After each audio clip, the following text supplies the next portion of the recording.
नमस्कार दोस्तों, स्वागत है मेरे यूट्यूब चैनल यूजी गुरु में। तो आज हम देखेंगे कुछ MCQ question business economics part 1 का यूनिट फर्स्ट। यूनिट सेकंड भी अपलोड करेंगे जल्दी इसके बाद। तो चलिए देखते हैं एमसीक्यू क्वेश्चन। कुछ एमसीक्यूज हैं। तो फर्स्ट क्वेश्चन है आपका, विभाजित की एक निश्चित दर के साथ शेयर जो उनके धारक को एक कंपनी के साधारण शेयर की रखने वालों पर प्राथमिकता भुगतान करने के लिए प्रेरित करती हैं कहलाती हैं। तो इसके पास 4 ऑप्शन है, ए बी सी डी। पहला है प्राथमिक शेयर, दूसरा है सार, तीसरा है बूथ और चौथा है शेयर धारकों। तो इसमें से आपका राइट आंसर है ए। चलिए सेकंड नंबर क्वेश्चन देखते हैं। सेकंड नंबर क्वेश्चन है, मांग की लोच मांग की प्रकृति है। तो इसका ऑप्शन है 4। तो पहला है मूल्य परिवर्तन पर वृद्धि या कमी, दूसरा है मूल्य वृद्धि पर वृद्धि, कीमत के में गिरावट पर कमी, स्थिरता और बढ़ती और गिरती कीमत पर मांग। तो इसका आपका राइट आंसर है ऑप्शन ए। तो ऑप्शन ए पे टिक लगाएंगे और आगे बढ़ेंगे क्वेश्चन नंबर 3 की तरफ। क्वेश्चन नंबर 3 है, 10 रुपए के नोट के हस्ताक्षर होते हैं। तो किसके हस्ताक्षर होते हैं 10 रुपए के नोट पे या किसी भी नोट पे किसके हस्ताक्षर होते हैं? तो आरबीआई की नहीं, governor reserve bank of India. तो टिक लगाएंगे डी पे, डी होगा। और चलेंगे 4 नंबर क्वेश्चन की तरह। 4 नंबर क्वेश्चन है, संपत्ति शुल्क क्या है? संपत्ति शुल्क एक प्रकार का कर है, मतलब रेट है।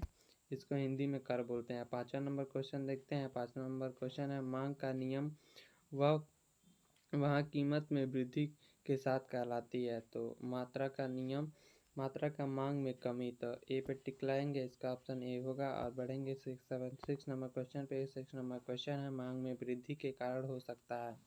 तो इसका डी ऑप्शन सही है, ये सभी। अब क्वेश्चन नंबर 7 की तरफ बढ़ते हैं, देखते हैं।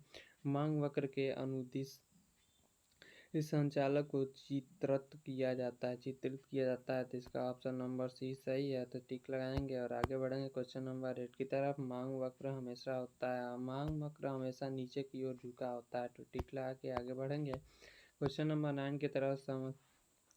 संश्लिष्ट अर्थशास्त्रों के समस्त अर्थशास्त्रों के अंतर्गत निम्न में से किसी अध्ययन किया जाता है। तो उपयुक्त तो सभी को अध्ययन किया जाता है। और क्वेश्चन नंबर 10 देखेंगे, व्यक्ति अर्थशास्त्र की शाखा कौन सी है? तो इसमें उपयुक्त सभी है। तो क्वेश्चन नंबर 11 देखेंगे। क्वेश्चन नंबर 11 का क्वेश्चन है, उत्पादन में न्यूनतम कौन से साधन होते हैं? तो डी है। तो उस पर सभी होते हैं। तो इस पर डी पे टिक लगा के आगे बढ़ेंगे।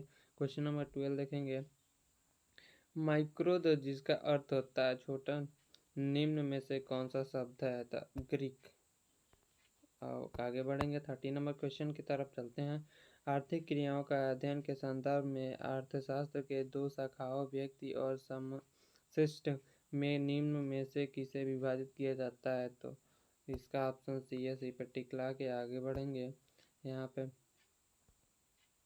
क्वेश्चन नंबर 14 देखते हैं, किसने कहा अर्थ राष्ट्र धन का विज्ञान है? तो सी पे ऑप्शन पे टिक लगाएंगे और आगे बढ़ेंगे सी ऑप्शन। अब क्वेश्चन नंबर 15 देखें, अर्थशास्त्र चयन का तर्कशास्त्र है, किसने कहा था? एडम स्मिथ ने कहा था। इस पर टिक लगाएंगे, आगे बढ़ेंगे 60 नंबर क्वेश्चन की तरफ। 60 नंबर क्वेश्चन, निम्न में से कौन सी आर्थिक क्रिया अर्थशास्त्र की अध्ययन सामग्री में के अंगर सम्मिलित की जाती है? तो क्वेश्चन नंबर है 16 है। तो इसका आंसर ये होगा। इस पर टिक लगाएंगे और आगे बढ़ेंगे। और शास्त्र के जनक कौन थे? एडम स्मिथ थे। इस पर टिक लगा के 80 नंबर क्वेश्चन देखेंगे, अर्थशास्त्र कल्याण संबंध में जन्मदाता थे? तो मार्शल थे। टिक लगाएंगे, आगे बढ़ेंगे। 90 नंबर क्वेश्चन देखेंगे। सबसे पहले माइक्रो शब्द का प्रयोग करने वाले कौन थे? तो रैगर फ्रिश थे। तो इस पर टिक लगाएंगे और आगे बढ़ेंगे। 20 नंबर क्वेश्चन देखेंगे, किसके अनुसार अर्थशास्त्र मानव कल्याण का विज्ञान है? तो एडम मार्शल। 21 नंबर क्वेश्चन देखेंगे, निम्न में से कौन सा उत्पत्ति का साधन नहीं है? तो मुद्रा उत्पत्ति का साधन नहीं है। अब 22 नंबर क्वेश्चन देखेंगे, व्यक्ति अर्थशास्त्र में निम्न में से किसका अध्ययन किया जाता है? तो इसमें से सभी। 23 नंबर क्वेश्चन, अर्थशास्त्र की विषय वस्तु का अध्ययन किन शाखाओं के अंतर्गत किया जाता है? तो सी ऑप्शन से ये टिक लगा के आगे बढ़ेंगे। तो 4 नंबर क्वेश्चन देखेंगे। मांग में कौन सा तत्व निहित होना आवश्यक है? तो उपयुक्त सभी। और क्वेश्चन नंबर 25 देखेंगे। मांग वक्र का समांतर ढाल होता है। तो क्वेश्चन नंबर ऑप्शन बी सही है, टिक लगा के आगे बढ़ेंगे। तो क्वेश्चन नंबर 26 की तरफ। मांग का नियम। तो मांग का नियम का ये ऑप्शन 4 दिए गए हैं। तो गुणात्मक कथन होता है सही आंसर इसका। अब 27 नंबर क्वेश्चन देखते हैं। जब x वस्तु की कीमत परिवर्तन y वस्तु की मांग को प्रभावित करती है तब यह मांग कहलाती है। ये सभी आय मांग भी कहलाती है, कीमत मांग भी, तिरछी मांग भी। 28 नंबर क्वेश्चन। जब कीमत में थोड़ा सा परिवर्तन होने पर पूर्ति में ज़्यादा वृद्धि हो जाए तो पूर्ति का स्वरूप निम्नलिखित में से कौन सा होगा? लोचदार होगा। अब 29 नंबर क्वेश्चन देखेंगे। निम्नलिखित चित्र प्रदर्शित करता है। तो इसके 4 ऑप्शन इसमें से ए सही है। अब देखते हैं 30 नंबर क्वेश्चन। 30 नंबर क्वेश्चन है। अक्षों के केंद्र के से निकालने वाली पूर्वी रेखा को लोच होती है। तो इसका आंसर है सी।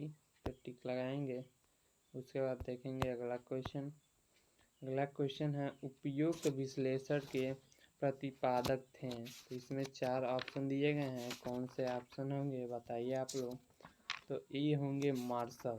मार्शल पे टिक लगा के आगे बढ़ेंगे हम लोग 22 नंबर क्वेश्चन की तरफ। 32 नंबर क्वेश्चन की तरफ। 32 नंबर क्वेश्चन देखेंगे। तो 32 नंबर क्वेश्चन है। कुल तुष्टिगुण कब घटना प्रारंभ हुई थी? तो इसमें बी ऑप्शन सही है। तो टिक लगा के 33 नंबर क्वेश्चन को देखेंगे। सीमांत बुद्धि बुद्धिगुण के शून्य होने पर कुल बुद्धिगुण की क्या स्थिति होगी? तो सी ऑप्शन है कुल। ये सी ऑप्शन है, आपका टिक लगाएंगे और आगे बढ़ेंगे 34 नंबर क्वेश्चन की तरफ।